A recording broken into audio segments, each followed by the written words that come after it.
네, 다음 세 번째 주제는요. 엔화는 언제 턴을 할까입니다. 이번 회의에서도 구로다 총재 아주 심지하고 드세요. 요지부동이었습니다. 근데 이제 계속해가지고서 완화책을 쓴다고 얘기를 해버리니까는 엔화가 약세로 계속 치솟아 올라갔죠. 그러다 보니까는 이 YCC를 처리하는 게 아니라 이에 대한 대응으로 외환시장이 직접 개입을 돈을 뿌려가지고서 일단은 내 말이 맞아 이거를 지금 이제 증명해 보였습니다. 이번에 뭐 10년물 국채 시장에서 거래가 이틀 동안 없건 말건 엔화가 오르건 말건 구로다 총재는 한결같습니다. 엔화 약세를 선호하시고 그래서 일드 커브 컨트롤이라는 정책을 나는 계속 쓰겠다 이러고 있습니다. 근데 이제 그 구로다의 이런 정책도 문제가 사실은 엔화 약세에 있지만 일본의 펀더멘탈이 그렇게 좋지가 않아요. 그 몇 주 전에 그 라이브에서도 한번 보여드렸지만 일본이 보시면은 2022년도에 경상수지 흑자 폭이 뭐 대지진이나 이럴 때에 비해 가지고서도 훨씬 더 나쁩니다. 그 지금 경상수지가 너무 나쁘니까 그 나라 통화가 약세로 가는 것은 어찌 보면 너무 당연한 것이 아닌가라는 것이겠죠. 그리고 또 일본이 보시면은 뭐 특별한 정치적인 그런 부분이 없을 때에는 미국하고 일본 간의 금리 차, 요 빨간색이거든요. 그래서 빨간색이 위로 가면은 미국 쪽이 금리가 일본보다 더 높다는 걸 뜻하거든요.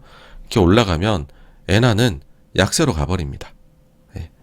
그래서 지금도 뭐 일본은 YCC라는 걸 계속 꼭 붙잡고 있는데 완화책을 쓰는데 미국은 정말 빠르게 금리를 올려 나가니까 엔화가 계속 약세로 갈 수밖에 없었던 것이겠죠.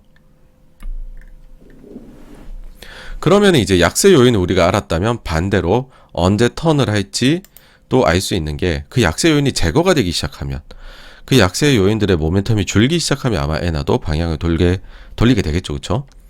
그렇다라는 것은 경상수지가 좀 개선된다.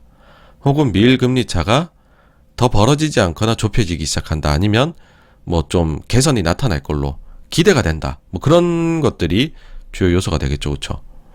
그랬을 때 지금 경상수지 개선을 그나마 좀 이끌 수 있는 요소라고 한다면 그 일본 여행 재개가 첫째가 될 수 있을 것 같아요. 뭐 여행 좀 간다고 뭐 그렇게 달라지냐라고도 하실 수 있는데 실제로 숫자를 보시게 되면 요 아베노믹스를 실행한 이후에 원래 일본의 외국인 관광객 수는 한국보다도 적었어요. 근데 그 뒤에 역전이 되죠. 일본이 의도적으로 키웁니다. 이때 당시에 제가 회사 다닐 때 일본 펀드를 낸다고 일본에 참 뻔질나게 많이 갔어요. 그 점 참 회사에 다시 한번 감사드립니다. 네. 그 덕에 제가 이런 거에 관련된 얘기라도 조금 더 할 수 있는 그런 상황이 된 것 같아요. 그때 가보면은 그 자료들 나오는데 아베노믹스하고 그 다음에 그 여행 붐 이런 거에 대한 자료 보면 일본인들이 얼마나 거기에 대해서 숫자로 접근하고 있느냐가 나왔었어요.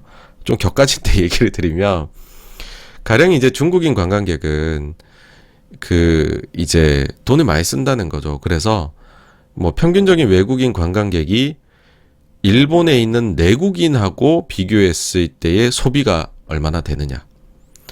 중국인 관광객이 들어오게 되면 소비가 뭐 예를 들어 뭐 일본인 내국인이 100을 쓰면 중국인은 400을 쓴다. 뭐 이런 식으로 이제 비교를 하는 거죠. 그래서 일본이란 나라는 출산율이 많이 떨어져서 고령화가 돼서 이제 인구가 감소하는 위기에 있는 국가이지만 외국인 여행객이 지금의 뭐 몇백만 명에서 2천만 명까지 증가를 하게 되면 일본은 더 이상 내수가 하락하는 시장이 아니다. 내수가 성장하는 시장이다. 그걸 이제 막 그림으로 보여줬어요. 그러면서 이런 정책을 펼 거고 궁극적으로는 2020년도에 올림픽을 열어갖고 도쿄 올림픽을 열어갖고 그때 이제 활용 정점을 찍겠다. 그러고 구조적으로 외국인 여행객들이 들어올 수 있도록 외국인 전용 카지노라든지 이런 것들도 그 이후에는 오픈을 하겠다. 이런 것까지도 얘기를 다 했었죠. 그래서 아주 그 긴 그림에서의 장기 이 그림이 있었고 그때 참고한 데이터가 전부 한국 거였어요. 왜 한국은 저렇게 외국인 관광객이 많이 가냐, 소비를 많이 하냐, 중국인들이 왜 저희가 쇼핑을 많이 하냐, 그런 것들 요인들을 막 정리해서 일본도 그렇게 할 수 있다. 그런 걸 많이 내세웠었죠. 내심 기분 좋으면서도 좀 섬찟했습니다. 아, 우리 걸 많이 뺏어가겠구나, 일본이. 그리고 실제로 일본의 여행 수지가 많이 좋아집니다. 그게 이제 자리를 잡고 난 이후에 보시면은 구조적으로 2.5조 엔씩의 여행 수지에서 흑자가 나왔었어요. 요게 이제 서비스 수지에 들어가 있습니다, 여러분. 그래서 일본이 보시면 서비스 수지가 마이너스 한 3에서 4조 옌 정도가 나다가 아베노믹스 딱 실행되고 나서부터 줄어들기 시작을 하죠. 많이 줄입니다. 2.5조 엔 정도 줄였는데, 그런데 코로나가 터져서 여행객을 못 받잖아요. 그러니까 이게 다시 제로로 이 2.5조가 없어져 버려요. 그리고 실제로 서비스 수지가 나빠집니다. 그래서 이제 일본의 경상수지 레벨을 생각을 하면 2.5조 대 큰 돈은 아니에요. 대 큰 돈은 아니에요.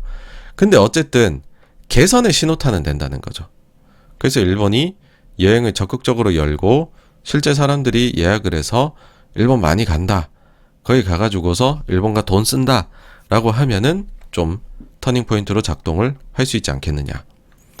그 다음에는 지금 일본이 이런 식으로 YCC라는 완화책을 펴고 있는 그 이유 중에 하나는 구로다가 이걸 너무나 신봉하기 때문입니다. 근데 그 구로다의 임기가 내년 4월 초에 종료가 돼요. 그러면은 길면은 내년 4월 초란 거죠. 이게 길면, 아주 길면. 그런데 이런 얘기들도 해요. 뭐냐 하면 4월 초에 임기가 끝나면은 그 전에 최소한 몇 달 전에는 후임이 누군지에 대한 이야기가 나오지 않겠냐. 그럼 후임은 나는 색깔이 이렇다. 뭐 구로다 이어받겠다 할 수도 있고, 아 근데 난 그건 좀 심했던 것 같다. 이런 사람이 있을 수 있잖아요. 그러면 증시는 보통 자산시장은 기대를 가지고 선반영을 하니까 이때 대비해서는 무조건 빨리 움직일 것 같다. 인제라고 얘기가 될 수가 있겠죠. 그리고 또 한 가지 덧붙이자면 그 중앙은행장들이요, 한쪽으로만 몰려나가는 거에 대해 가지고서는 조금 그 본인이 나중에 평판이 문제될까봐에 대한 것도 걱정을 좀 많이 합니다. 이게 무슨 말이냐 하면은 벤 버냉키 별명이 헬리콥터 벤이었잖아요, 여러분. 그 헬리콥터 벤이라고 우리가 이제 얘기를 하니까 돈을 엄청나게 정말 살포하는 사람으로 돼 있잖아요. 그 벤 버냉키가 본인 임기가 2014년도 초에 끝났거든요. 그 사실상 이제 제닛 앨런으로 13년도 하반기에 결정이 돼 있던 상황에서 뭘 했냐면 13년 12월에 테이퍼링 선언을 합니다, 이제. 나중에 그런 말 할 수 있죠. 나는 균형 잡힌 사람이었다. 내가 있는 동안에는 돈을 푸는 게 맞았고 그것이 잘 작동했기 때문에 나는 내 임기가 종료되기 전에 긴축을 얘기하고 나온 사람이다. 이 중앙은행장들의 평판 세탁이라는 게 있거든요, 분명히. 모르죠, 구로다는 어떻게 했죠. 네.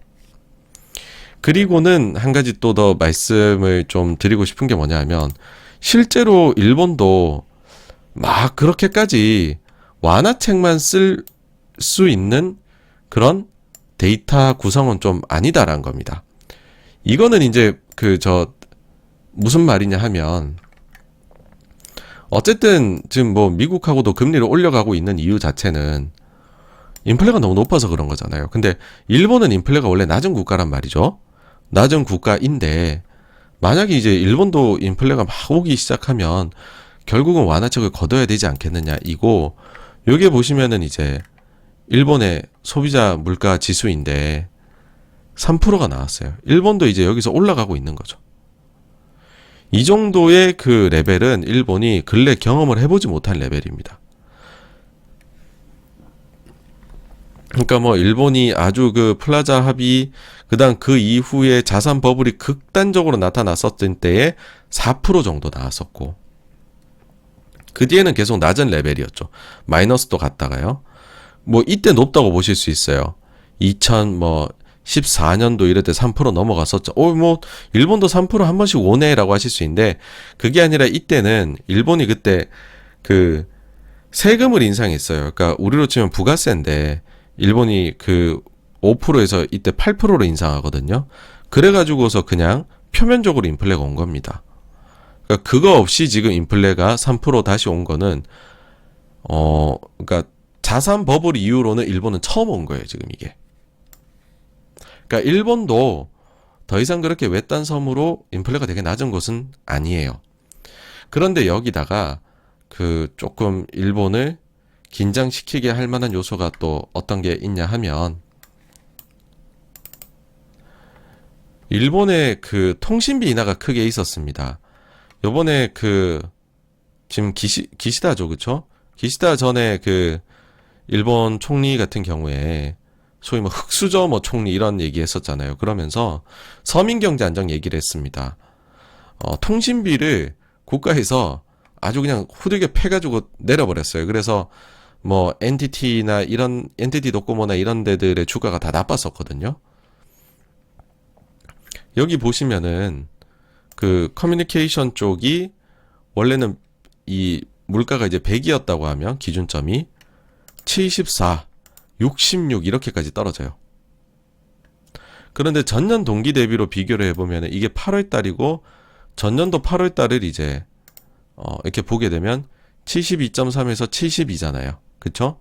9월 달 것도 만약에 이게 70이 나온다 치면 전년 동기 72.3에서 또 70이 나오겠죠? 근데 10월 달부터가 좀 미묘합니다. 10월 달은 66.6이 이제 기저인데 70이 나온다라고 하면은 이제는 엄청나게 내려가는 기여를 했었던 통신비 쪽에서 플러스 기여가 나오기 시작한다는 거죠. 근데 요 통신비가 차지하는 비중이 어느 정도냐라고 하면은 이게 4%가 넘어요. 그래서 이거를 계산을 어떤 식으로 저희가 한번 해볼 수 있느냐라고 하면, 지금 현재 최근월에서 마이너스 기여를 0.14%포인트를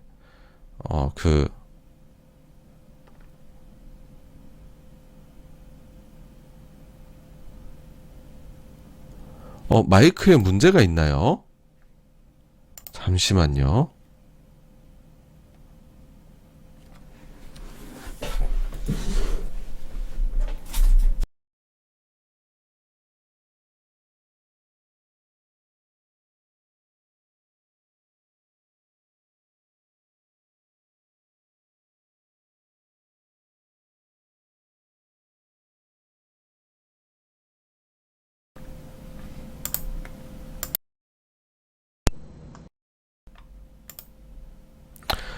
네, 여러분. 지금 이제 잘 들리시나요?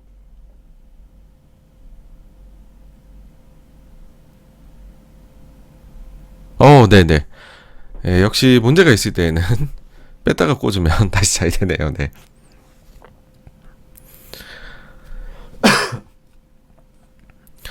네, 그럼 이제 통신비를 다시 이제 좀 더 말씀드리면, 하여튼 그 통신비가 극단적으로 통신비를 극단적으로 낮췄었습니다. 그래서 그것이 이제 일본의 물가에 좀 물가를 안정시키는데 큰 영향을 줬었어요.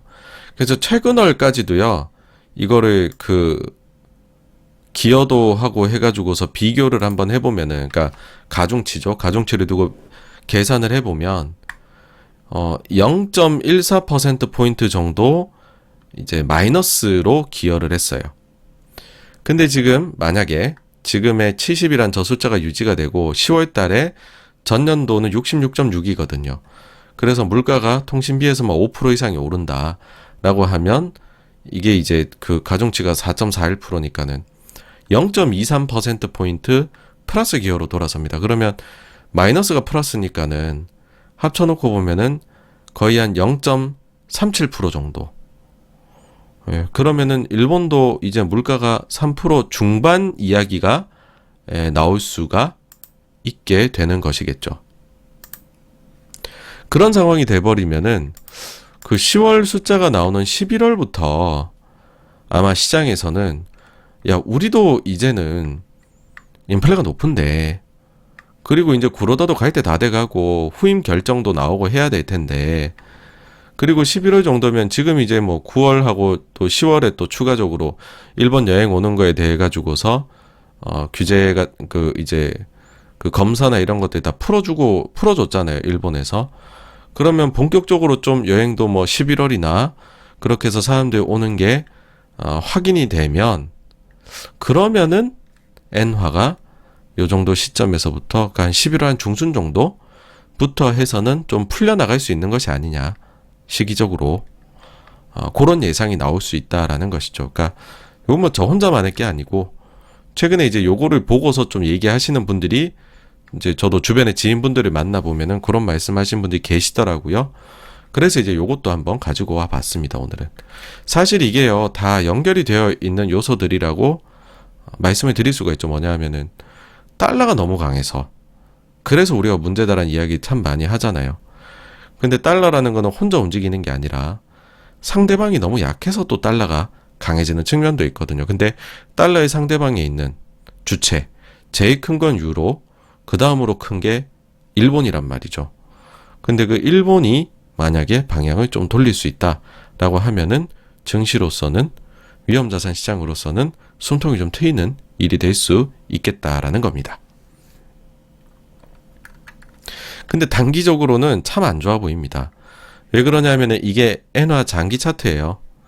보시면은 엔화 계속 내려왔죠. 그 플라자 합의 두들겨 맞고서는 엄청나게 내려옵니다. 너무 내려오니까는 역플라자 합의해줘서 좀 살려줬다가 그 뒤에 이 박스권에서 계속 오고 있죠. 요때 당시에는 지진 났을 때고 아베노믹스 했고 최근에 또 구로다 YCC로 해서 이렇게 좀 되고 있는데 이거 차트 꺼보시면 아실 거예요. 이렇게 해서 위에 이제 그 이평선 꺼보면 이렇게 저항선이 많이 나오겠죠. 그렇죠, 여러분들. 이게 지금 뚫려 나가는 그림인데 소위 말해서 150엔 레벨이 뚫리면 200엔까지도 갈 수 있는 거 아니냐는 투기적인 코멘트가 나올 수 있다는 겁니다. 이거 메꿔야지. 이때 너무 한 방에 훅 내려왔잖아. 그런 이야기가 나올 수 있는 거죠. 그러니까 지금부터 일본에서 시장 개입이 나오는 게 너무나 이해가 됩니다. 그러니까 이게 차트가 참 나빠요. 그러니까 제가 그때 그 KBS 라디오 최근 나가서 차트가 참 투기하고 싶은 차트다라고 이야기를 드린 게 이런 거거든요. 장기로 봤을 때 이거를 스토리 붙이면 이렇게 나오는 거예요, 여러분. 뭐냐 하면 야, 70년대, 80년대 일본이 전후 복구를 하고 굉장히 제조업이 강해졌다. 그래서 일본은 본인들의 환율 수준에 대비해서 기업들이 너무나도 경쟁력이 글로벌에서 좋았기 때문에 엔화가 계속 강세로 갈 수밖에 없었다라는 거죠. 그래서 미국이나 다른 나라들이 일본을 불러가지고서 극단적으로 환율을 낮추라고 이야기할 만큼, 그리고 그럼에도 불구하고 환율이 그만큼 강세로 가도 일본은 무역수지에서 흑자가 날 만큼 일본이라는 나라 전체의 제조업 경쟁력이 되게 좋았다라는 거죠. 그런데 요즘 보면 일본이 옛날 일본 같지가 않다. 일본의 제조업 경쟁력, 그 다음에 흑자 낼 수 있는 능력이 과연 이때랑 같으냐. 지금은 신산업도 그렇고 경쟁력 있는 글로벌 기업도 그렇고 다 미국에서 나오고 있지 않냐. 그러면은 미국이 플라자 합의해가지고 인위적으로 강세가 된 부분 되돌려줘야 되는 거 아니냐. 일본은 이 수준이 아니다. 그런 말하고도 투기를 할 수 있다는 거죠. 그래서 단기적으로는 굉장히 일본이 터프한 싸움에 지금 놓여 있습니다. 네. 그렇지만 어쨌든 그 모든 일들이 벌어지고 나면 제 생각엔 시기적으로 봤었을 때에는 한 11월 중순 정도에 가가지고서는 그 일본이 지금 겪고 있는 요인들이 좀 해소되어 나가기 시작하는, 그게 실제로 숫자로 보이기 시작하는 시기가 되지 않을까라고 생각을 합니다. 그래서 여기까지가요. 엔화는 언제쯤에 돌아설 수 있을까에 대한 내용이었고요. 네, 다음으로 넘어가 보도록 하겠습니다. 사실 여기까지 이제 준비한 내용이 전부이고 Q&A로 넘어가도록 하겠습니다.